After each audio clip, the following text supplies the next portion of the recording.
Tá rodando, tô vendo aqui, é de ontem, pelo jeito, anteontem. Uma entrevista que o Nicolas Ferreira deu ao podcast Irmãos Dias. Já tem um tempo, tem uns 8 meses, mas voltou a ser repercutido nesse final de semana com um tom de denúncia. Vamos lá, vou passar aqui e aí a gente comenta sobre.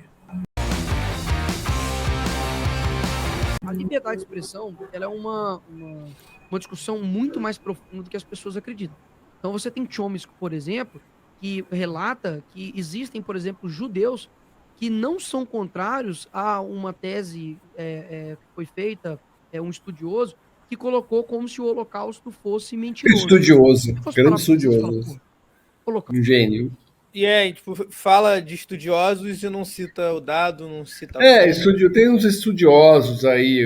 Sim. Todo estudioso que é minimamente sério não fala uma bobagem dessa. Eu lembro que quem falava uma bobagem dessa era o presidente do Irã, que era um cara, tipo, um muçulmano radical pra caramba, que falava essas coisas, mas não tem nenhum estudioso. É gozado como eles nivelam tudo assim, dos dois lados, assim, né? A mentira e tipo, uma pesquisa científica, né? A gente tava até aqui falando da Jovem Pan, hoje de manhã tinha uns 3, 4 comentários dizendo que a gente queria que a Jovem Pan fechasse porque a gente é contra a democracia. Como se o trabalho da Jovem Pan não fosse contra a democracia. Pois entendeu? Então é uma estupidez, assim, que você fala, porra, velho, mas a Jovem Pan não é democrática. A Jovem Pan empregava o neto do Figueiredo, o último ditador, pregando golpe o tempo todo. Ah, vocês estão contra a democracia. É democracia o cara ficar pregando golpe de Estado?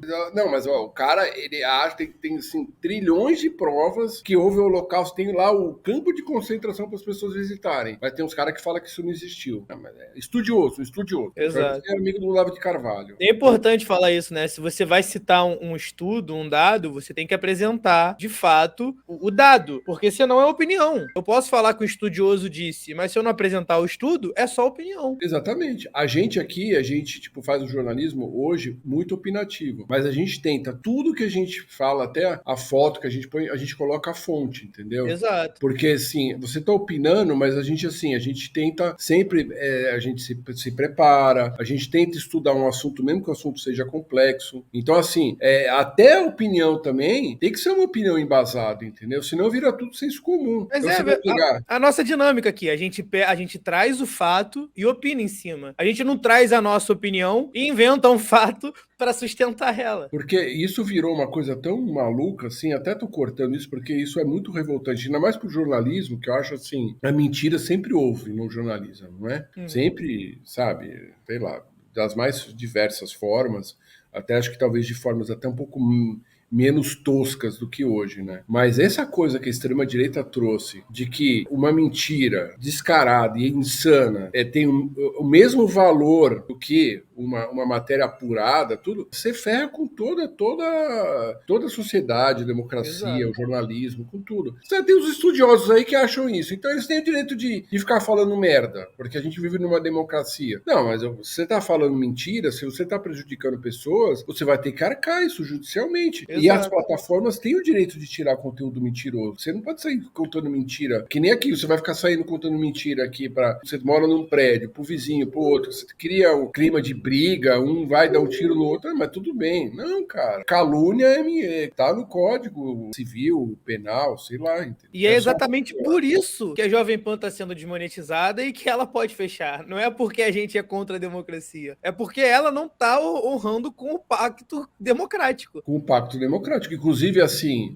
nas redes é diferente, mas, por exemplo, se você for ter uma rádio, você precisa de uma autorização. Precisa da outorga, você recebe verba pública. Você recebe verba, você tem uma outorga lá, você tá autorizado. Então, assim, tudo bem, você quer montar uma revista, um jornal, é diferente, né? Aqui também nas redes é diferente, né? Tipo, então tem um monte de canal aqui falando bobagem, entendeu? Mas, assim, não é. Os caras, eles estão defendendo a liberdade de expressão. Inclusive, o vídeo que a gente passou da Jovem Pan, no final, o cara fala em liberdade de expressão, entendeu? Então, os caras estão usando esse argumento. É a mesma, né, coisa que eles fazem nos Estados Unidos, em outros lugares que a extrema-direita ficou forte, como aqui no Brasil. É liberdade de expressão, para você contar as mentiras mais cabeludas que podem. É que nem a cloroquina. Quer uma mentira que prejudicou mais o Brasil do que a cloroquina? Eu ouvi gente no elevador defendendo a cloroquina. E a Jovem Pan difundiu, levava negacionista. Difundiu isso. É importante isso que a gente tá falando, Fernando. A Jovem Pan não é uma página de meme no Twitter, não, cara. É exato, então. Ela tem outorga pública, ela recebe verba pública de publicidade. Então, se ela não tiver certinha, ela tem que parar de receber e arcar com a consequência. Não à toa, o Ministério Público Federal pediu a suspensão das outorgas. Então, voltar para o Nicolas botar do começo aqui, aí a gente comenta depois.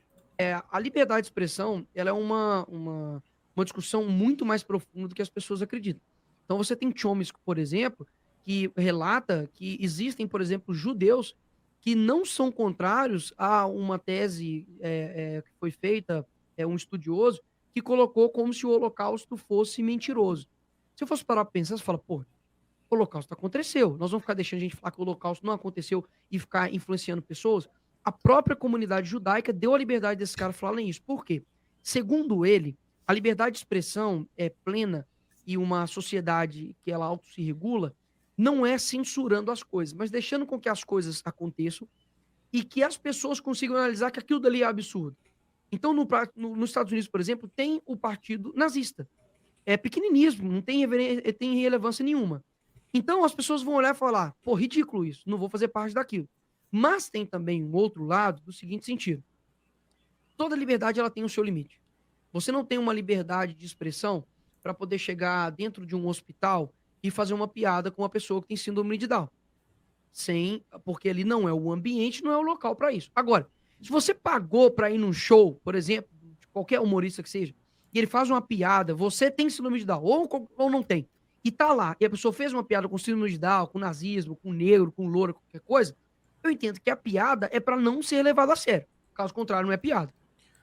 É meio bizarro esse moleque virar e falar que a própria comunidade judaica concedeu que houvessem negacionistas do Holocausto. É muita responsabilidade você falar isso sem ter ao menos um representante da comunidade judaica corroborando. Porque a gente pode falar qualquer merda aqui e falar que tem a procuração de um lado e vai passar batido, mas não pode. Por isso que esse trecho tá repercutindo com um tom de denúncia. E eu acho que ele pode se ferrar, obviamente somado a tudo que ele já fez, né, a todas as declarações odiosas que ele tá sempre falando, eu acho que ele tem que se fuder mesmo, cara. Eu não tenho mais paciência pro Nicolas, não, de verdade. Não, então até quando eu tava vendo isso ontem, né, às vezes você fala, putz, não vamos falar sobre isso, cara, mas eu acho que isso acaba sendo tão importante hoje, o que é triste também, né, a gente tá discutindo um cara que você vê que é um cara idiota, vou falar português bem claro, na palavra, na essência da palavra, né, o idiota é o cara que não tem senso crítico, o cara que não tem noção de julgamento, não tem repertório, não tem nada, assim. Então, porque se você vai partir do princípio que ele tá falando, entendeu? Então, você pode falar qualquer coisa, você pode, criar, e depois a repercussão vai depender, o que é mais surreal, que é assim, você sempre tá trabalhando para piorar o debate público, para piorar a interpretação das pessoas, só que daí na hora que você solta uma mentira cavernosa, cabeluda, ele tá falando que vai depender do critério. Então, assim, como se a gente vivesse num país de filósofos, de grandes pensadores, que eles vão pegar essa mentira e vai falar, não, mas isso aqui não faz sentido. Não, cara. A grande maioria vai acreditar nessa mentira. Exato. Entendeu? Aí que o argumento é falso, entendeu? Porque vamos supor que a gente seja a favor da liberdade de expressão total, vai. Eu também sou, né, liberdade de expressão, com responsabilidade e tudo, mas vamos ver. Total. Então você vai cometer um crime, né? Quando você mente, você está cometendo um crime, a cloroquina. Então, na hora que você cria uma mentira como a cloroquina, você vai contar com a inteligência, a perspicácia de milhões de brasileiros, muitos são analfabetos funcionais, para falar assim, não, isso aqui é uma mentira, eu não vou tomar cloroquina. Isso é uma mentira. Você está botando uma mentira em cima da outra. Um monte de gente caiu na mentira da cloroquina por falta de formação científica, por falta de repertório, por falta de formação educacional e até por fanatismo que era do séquito de seguidores desse psicopata que era o presidente. Independente do fanatismo, Fernando, é uma autoridade falando. Por isso que ele tem que ter, por isso que tem que ser responsabilizado. Porque até quem não era fanático, quando vê, porra, é o presidente da República falando, é o repórter da Jovem Pan falando, é um parlamentar falando, a pessoa está numa posição de autoridade, ela tem uma credibilidade, ela tem fé pública. Eu até vou falar aqui de um texto que eu já fiz há um tempo no Zona Curva, eu acho que cabe aqui a gente falar, do Orson Welles. Quem não conhece o Orson Welles foi um dos maiores diretores da história do cinema. Em 1938, ele fez uma transmissão radiofônica naquela época, né? Porque não existia televisão, vamos pensar um pouco naquele cenário, né? Então, o principal meio de comunicação era o rádio. Aí ele fez uma transmissão, um trecho do livro, tá aqui até, vocês estão vendo aí na tela, do Guerra dos Mundos, do H.G. Wells, que é um livro de 1898, que até tem um filme com Tom Cruise agora. Tem outros filmes até desse livro. É um livro muito bom, eu li há muito tempo atrás. Ele fez essa transmissão, não disse, assim, não deixou muito claro que era uma leitura de uma obra literária, e a gente viu o resultado aqui, né?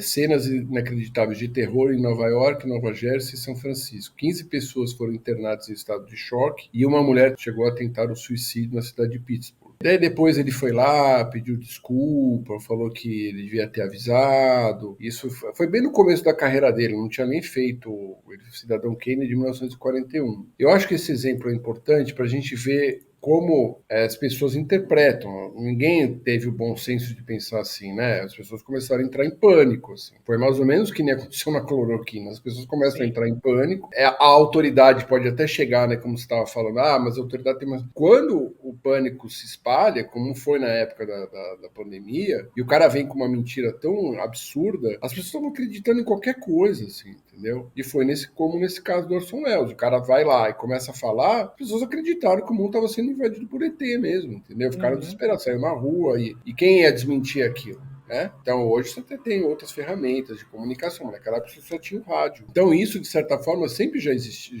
já existiu, entendeu? Nem era uma fake news do jeito que é falado hoje, mas é assim, era uma transmissão de uma obra literária pelo rádio e as pessoas entraram em pânico achando que o mundo estava sendo invadido por extraterrestres, entendeu? E é o poder da comunicação, entendeu? Como a gente tem aqui esse poder da comunicação, de a gente estar aqui falando, a gente está aqui tirando trechos e tudo, a gente sabe que isso pode, fazendo que esses canais fazem aí, aqui no próprio YouTube, prejudica muita gente. A gente sabe da desconexão da realidade que isso está criando. Entendeu? Quanta gente está vivendo um mundo paralelo, entendeu? É o mundo mundo que não existe, cara. Que é um mundo que se encaixa dentro da sua cabecinha ali, que é mais cômodo e tudo, mas é um mundo que não existe. Então esses caras continuam defendendo essa bobagem, entendeu? E tudo é liberdade de expressão, tudo. Quanto maior é a mentira, mais eles estão sendo perseguidos. E a gente fica ali tentando diminuir, fazer uma redução de danos, né? Porque também se você começar a tirar tudo que eles fazem, até que ponto isso também, né, não é legal também, né? Porque então tem que ter muito um critério, e daí quem vai ter esse critério? Essa discussão Mas é complicado, o próprio Nicolas falando, você não pode cercear o direito da pessoa ter a liberdade de expressão dela, mas tipo, é muito ambíguo a forma que ele fala, porque ele fala que não pode cometer crime, mas a pessoa pode falar o que ela quiser. Então a gente tem que esperar o discurso de ódio se efetivar como um assassinato, como uma perseguição, para depois repreender. Então a gente não pode remediar, né? A gente não pode prevenir, né? A gente tem que remediar sempre.